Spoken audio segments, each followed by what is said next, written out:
Is he ice skating? Why is he ice skating? That's what I said the first time I saw Barry Allen sprint across an empty CGI city in The Flash. His limbs glided like a PS2 cutscene. His face looked like it was sculpted from wax, and somehow he was surrounded by absolutely no one. No buildings in motion, no people reacting, just smooth, soulless speed. And the wild thing? Super speed should be one of the coolest powers on screen. Think about it. Quicksilver running around frozen time, Wonder Woman deflecting bullets mid-air, even a caffeinated squirrel sliding between raindrops. When done right, CGI speed doesn't just look cool, it feels right. It gives weight to the character, emotion to the moment, and a burst of adrenaline to the viewer. So, why does it so often go horribly wrong? In this video, we're diving headfirst into the world of CGI speed, the scenes that nailed it, the ones that fell flat on their digital face, and the real reasons behind why it works, or doesn't. Because the truth is, speed is hard, not just technically, but emotionally. And getting it right requires more than just fast frames. Let's break it down. Let's start with the good stuff, because when CGI speed works, it's pure magic. Take Quicksilver in X-Men, Days of Future Past. That kitchen scene, iconic. Time slows to a crawl as he casually rearranges bullets midair, redirects punches, steals food, and makes it all look like a mischievous prank. But what makes it really land isn't just the slow-mo.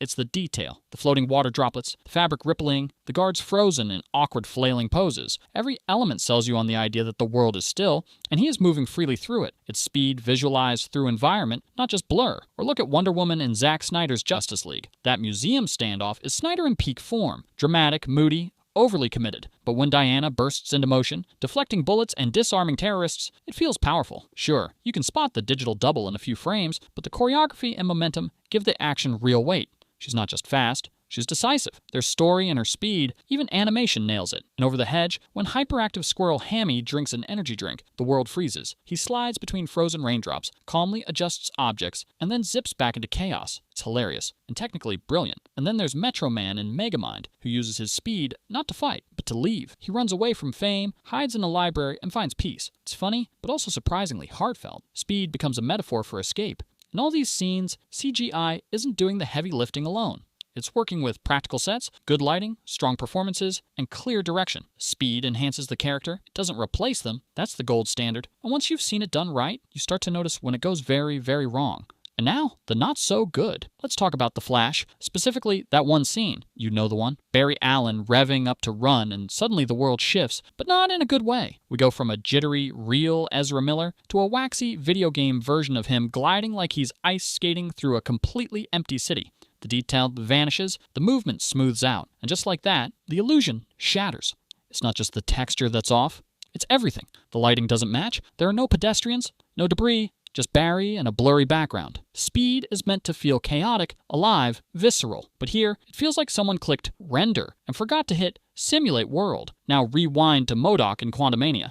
He's not technically speeding, but he is digitally floating, and the effect is rough. The character's design was always going to be a challenge, but Marvel tried to make him both cartoonish and grounded, and ended up with neither. The facial movements are stiff, his proportions are off. You can feel that he doesn't share the space with the other characters, and of course, there's the infamous Superman lip. A rushed attempt to digitally remove Henry Cavill's mustache became one of the most mocked visual effects in modern cinema. The upper lip doesn't move right. His smile is haunted. It's not just bad, it's distracting. You stop watching Superman and start watching the pixels that are pretending to be his face. These moments aren't just technical failures, they're perceptual ones. Because when CGI breaks the rules of movement, space, or human anatomy, we feel it, not always consciously, but we know. And once we know, we can't unsee it. So, why does this keep happening? Why does CGI sometimes look like magic, and other times like a rushed college project? One word, pressure. Studios are cranking out content faster than ever. Shared universes, spin-offs, streaming shows, test screenings, reshoots, deadlines. And behind all of that, VFX artists. Talented, exhausted teams asked to perform visual miracles with half the time and twice the revisions. Here's how it plays out. A director or producer sends over a concept late in post-production. Maybe the scene's already shot. Maybe the performance wasn't captured correctly. Maybe someone changed their mind at the last minute. And suddenly, it's the VFX team's job to fix it in post. Now multiply that by hundreds of shots. It's not that these artists aren't good. They're incredible. But even the best sculptor can't chisel a masterpiece overnight while 5 people keep changing the shape of the marble. Take the Flash's speed scenes. That glossy, uncanny animation. That wasn't a stylistic choice.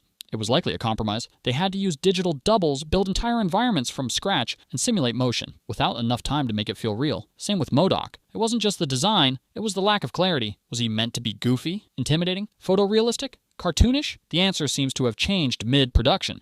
And it shows. And Superman's upper lip, that was a technical Hail Mary caused by contract restrictions and reshoot schedules. Not the fault of the artists, just the result of impossible constraints. So when people say CGI looks bad, they're usually looking at the symptom. The cause is a system that prioritizes speed over polish, content over craft, and it's only getting worse. Not all CGI speed is broken. In fact, when done right, it can be breathtaking. Think of Quicksilver in X-Men, Days of Future Past. That kitchen scene? Iconic. The camera slows to a crawl as Quicksilver jogs through a frozen moment, nudging bullets, stealing snacks, and casually rearranging chaos. But what makes it work isn't just the slow motion, it's the detail. The flying water droplets, rippled fabric, and real actors standing completely still. It feels grounded, tactile, believable, because so much of it actually is. Or take Wonder Woman and Zack Snyder's Justice League. In the museum standoff scene, she deflects bullets at hyperspeed. Sure, some frames swap in a digital double, but it works. Why? Because the choreography is sharp, the transitions are quick, and her movement carries weight. You believe she's powerful. Not because of the effects, but because of the way they complement her performance. Even animation gets this right. Remember Hammy the squirrel in Over the Hedge? He drinks an energy drink and time freezes. The world slows down, but he keeps moving, tiptoeing past bees, catching falling objects, savoring a cookie. It's cartoony, sure, but emotionally satisfying. It's a visual punchline that feels earned. And let's not forget Metro Man from Megamind. His speed isn't just a gag, it's tied to his character. He uses it to escape fame, find solitude, and reinvent himself. That moment, he vanishes from the spotlight into a quiet library. That's not just super speed. That's storytelling. The best speed scenes don't just show motion. They reveal something about the character, the emotion, the stakes, the why. Speed, when used with purpose, isn't just fast, it's unforgettable. So where do we go from here? If the last decade taught us anything, it's that speed is one of the most difficult visual effects to get right, but also one of the most rewarding when it works. It's not just about motion blur or particle trails. It's about rhythm, emotion, context. When speed is used with intention, it can heighten a moment, make us laugh, hold our breath, or feel awe. But let's be honest, the road ahead isn't smooth. Studios are pushing out more content than ever, and VFX teams are stretched thin. Rushed timelines, last-minute reshoots, and underpaid artists don't leave room for innovation. They leave room for band-aids, and that's how you end up with soulless deepfakes, empty environments, and characters that move like wax figures. The irony? We have the tech, we've had it. From the Matrix to Avatar, Spider-Verse to the Batman, the blueprint exists. The issue isn't how to make good CGI. It's whether the people making decisions are willing to give it the time and space it needs. But there's hope. Audiences are smarter. They can spot bad CGI a mile away, and more importantly, they're starting to understand why it looks bad. They're recognizing the value of practical effects, pre-production, and above all, respect for the artists behind the pixels. So maybe the future of speed isn't just faster motion, maybe it's slower process, more care, more storytelling. Because when CGI speed works, it doesn't just show us someone running fast, it makes us feel like we're flying with them. And isn't that the point? And hey, if you enjoyed this deep dive into the highs and lows of CGI superspeed, don't forget to hit that like button, subscribe for more cinematic breakdowns, and ring the bell so you don't miss the next one. Got a favorite CGI speed moment? Or one that totally broke the illusion for you? Drop it in the comments. I read them all, even the ones that call me out for saying CGI too many times. Thanks for watching. I'll see you next time.